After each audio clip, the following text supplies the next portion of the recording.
Tonight on Bill Green's Maine, we'll meet a man who creates incredible art on snowshoes. If you have a mind for geometry, it's pretty simple stuff. We'll visit Ryan McCarthy, who beat out 1 million competitors to become the Army's top non-com. I busted my tail and really did what I had to do. And we'll look back on the life of Thompson Guernsey, a television pioneer. He was eccentric, unpredictable, and a really nice guy. Join us now on Bill Green's Maine.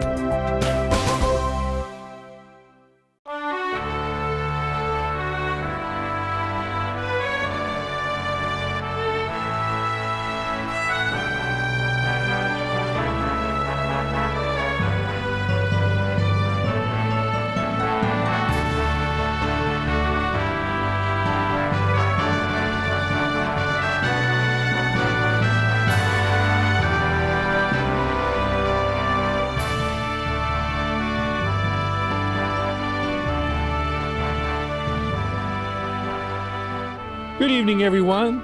Welcome again to Bill Green's Maine, coming to you tonight from Maine Audubon in Falmouth.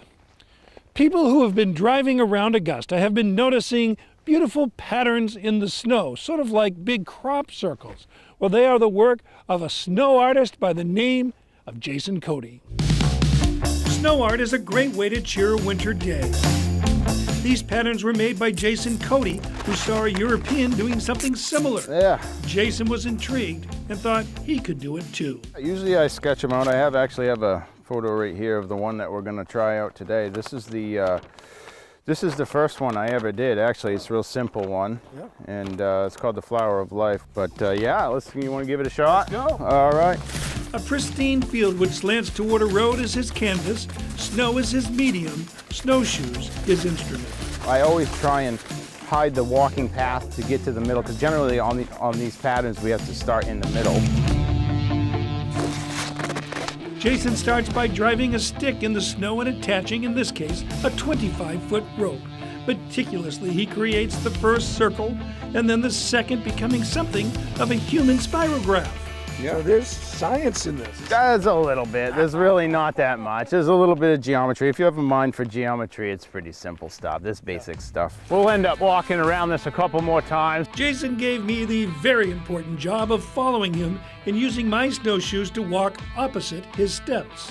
It was a fun way to spend a day and get some exercise along the way, which is part of what drew Jason to the activity. One of the reasons I started was to, lose a few pounds and get out there and get the blood flowing and whatnot, and it turned into people really liking it, enjoying it, so that pushed me to continue. As we trudged along, I tried to imagine what our work of art would become. Jason started in February of 17 and did 10 that winter. He started this year strongly and is really turning heads. As he has worked, he has taken on more intricate and larger patterns. In fact, his work has become an inspiration to all, and to say the least, the talk of the town. Everybody that I talk to has heard about it, even on the other side of town and whatnot. Jason seems surprised by the response he is getting. Thus far, no one has commissioned a work.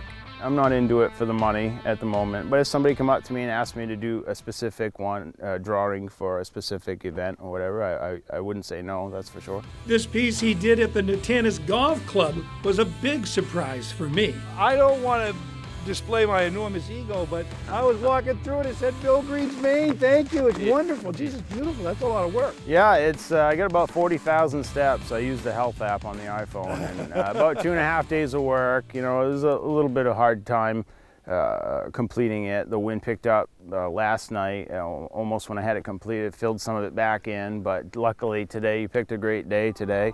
In fact, we picked a perfect day. Snow art is best viewed from the air.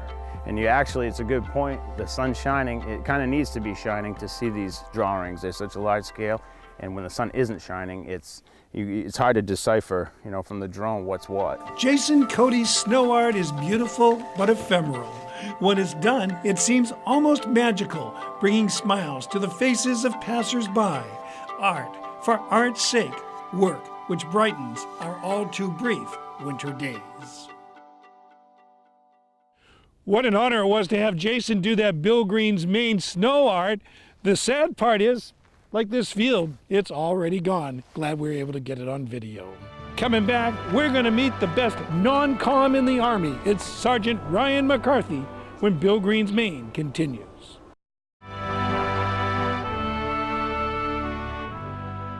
Each year, the Army holds competitions to see who its best soldiers are. This year, the best non-commissioned officer is a man from Maine. That makes him pretty special. 3 below, let's go. Ryan McCarthy is always ready to run over hill and dale. He is the top non-commissioned officer in the Army. He won that title in a year-long competition. They wanted you to be good at reading, writing, test taking. Physical training was big. Marksmanship and adapting to kind of challenging situations and really evaluating how you reacted in very different situations, stressful situations. A regular old kid from Belgrade Lakes, Ryan grew up loving the Sea Dogs, swimming with the gang at Great Pond, and playing decent hockey at Messalonsky High School.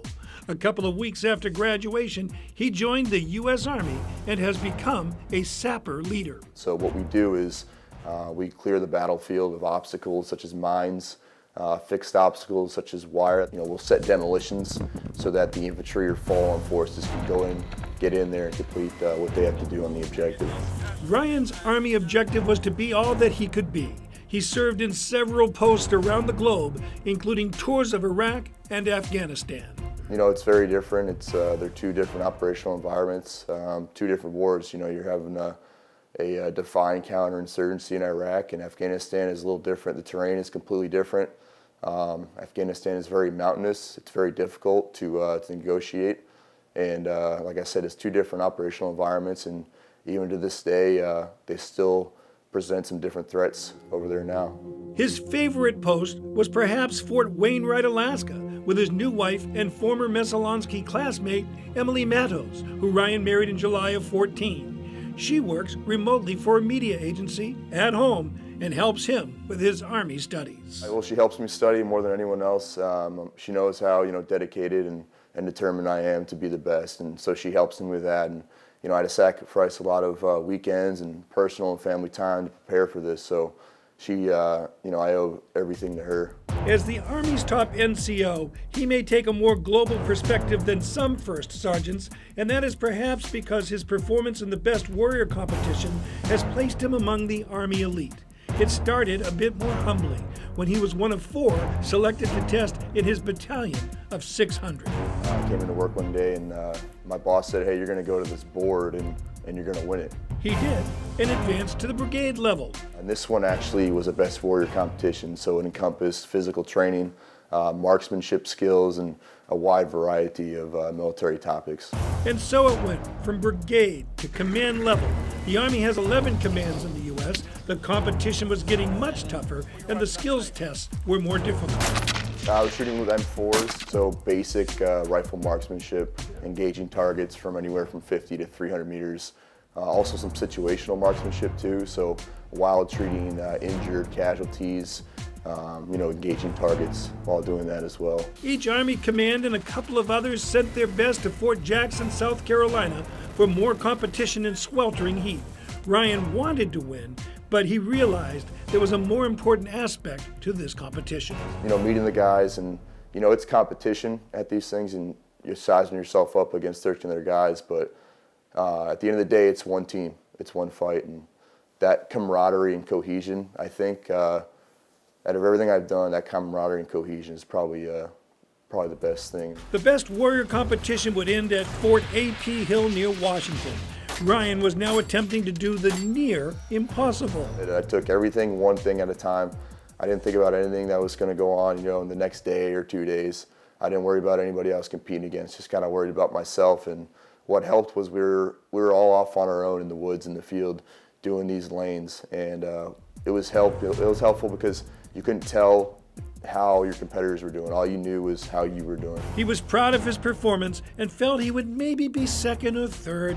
At a formal luncheon in Washington, in front of the Army's top brass, his name was called. I was very emotional. I was sitting there with my wife and my son, and a lot of just kind of thinking back on the year. And we had some challenging times and spent a lot of time, sacrificed a lot of personal time and family time to get ready for this. And my wife broke down, but I think she was more excited than I was, which made me happy, and was very thankful for that. Winning the Best Warrior competition as NCO of the Year opens many doors and creates top relationships for this capable and humble guy who represents the best of our men and women in uniform, as well as the state of Maine. We did that interview on a really cold day, and it gave Ryan a chance to prove to us that he is not only smart, he is tough, and that's what you would expect him to be. When we come back, we're going for a snowmobile ride on the Moosehead Trail. Stay tuned for more of Bill Green's Maine.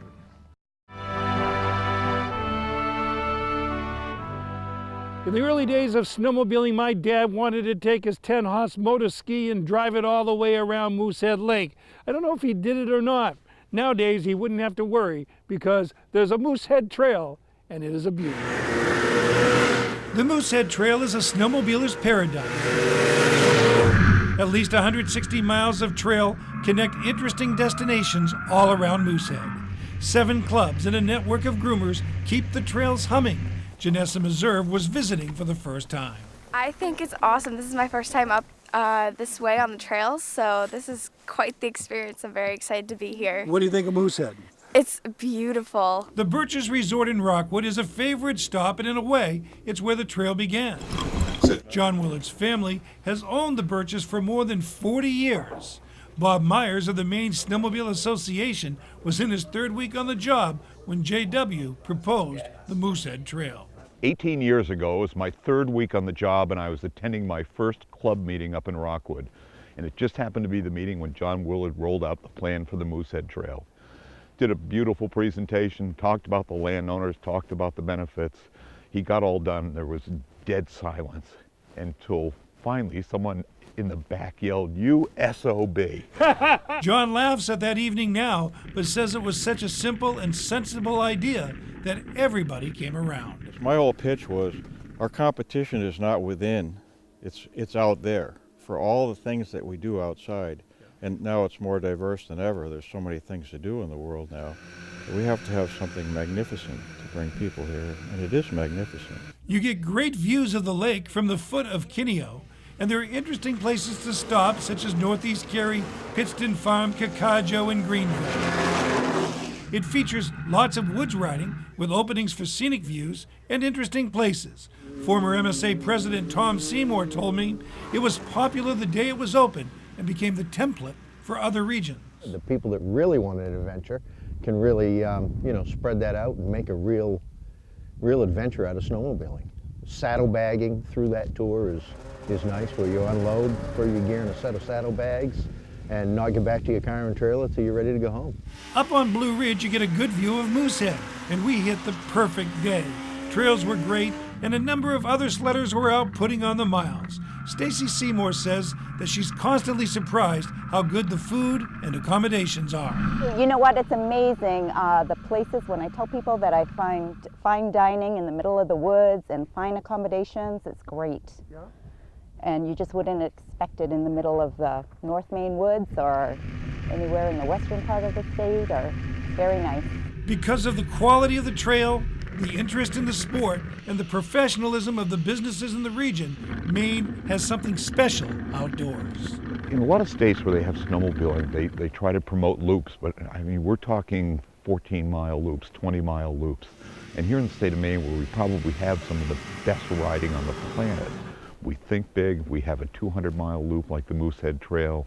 We have the Blackfly Loop over in the Eustis and Kingfield area. We have the Katahdin Loop that's just to the north of us. And it's just tremendous opportunities for people that want to go out snowmobiling. For almost 20 years, the Moosehead Trail has been attracting riders here, and it's easy to see why. Some trails seem to just be there for no reason, but the Moosehead Trail has a reason to be. Thompson Guernsey had a reason to be. He had a passion for television. We'll have his story next on Bill Green's Maine.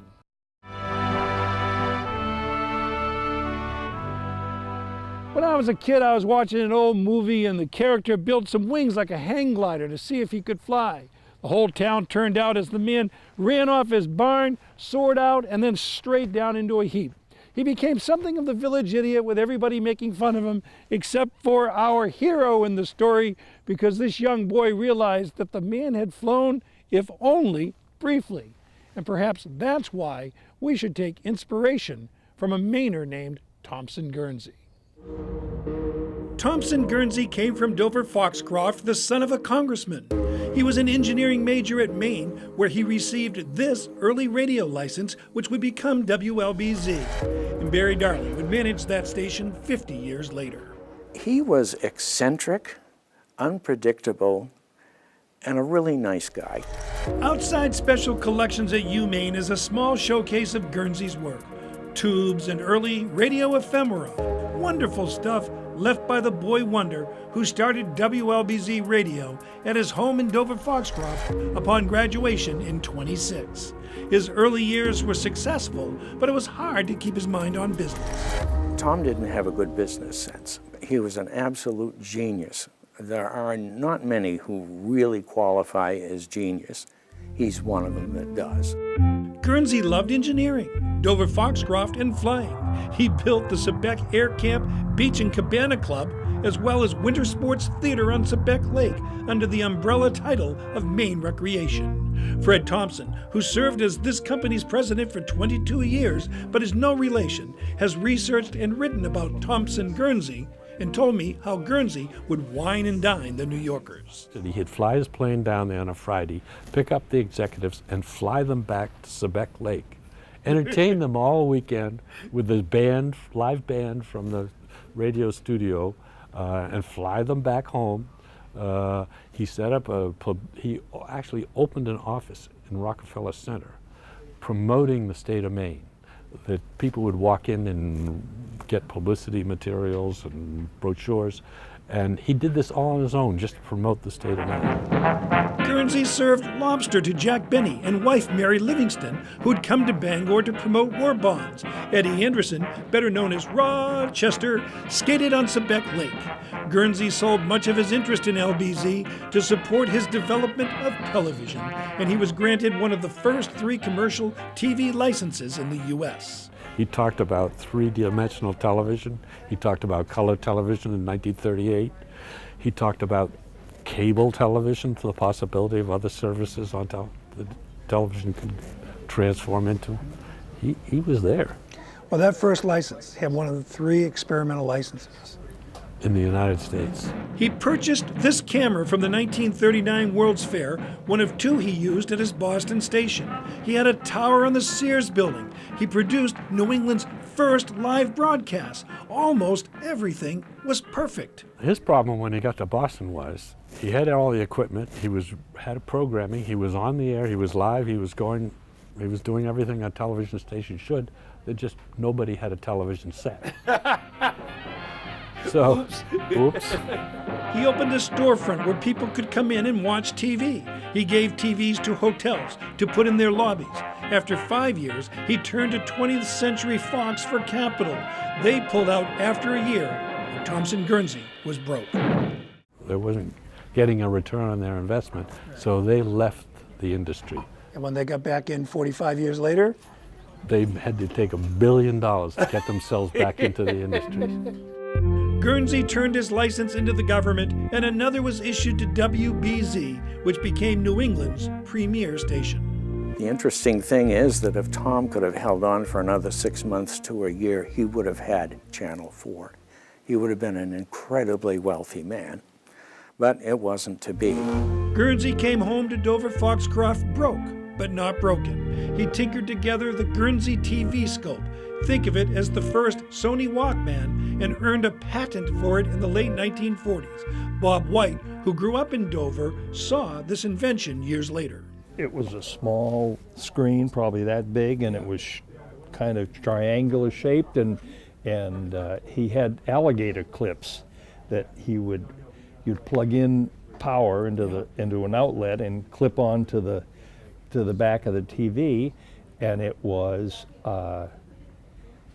trying to produce a color picture, and it produced a picture. It wasn't, because the color wasn't like it is now.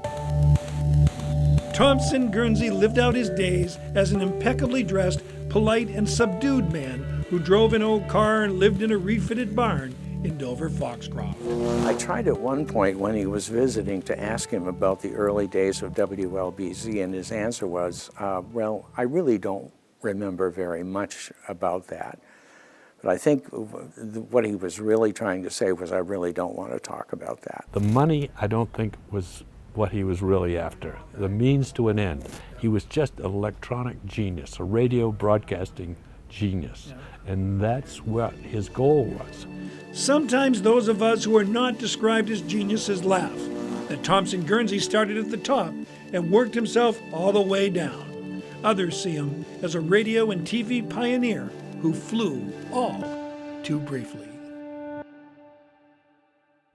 Thompson Guernsey should serve as an inspiration because he was a man who dared to try. That's our show for this week. You know, Facebook, Instagram, and Twitter. And don't forget, you can stream us live anywhere on our News Center Maine app. Kids, don't go bragging just because you're from Maine. And please join us every Saturday night at 7 for more adventures in Bill Green's Maine.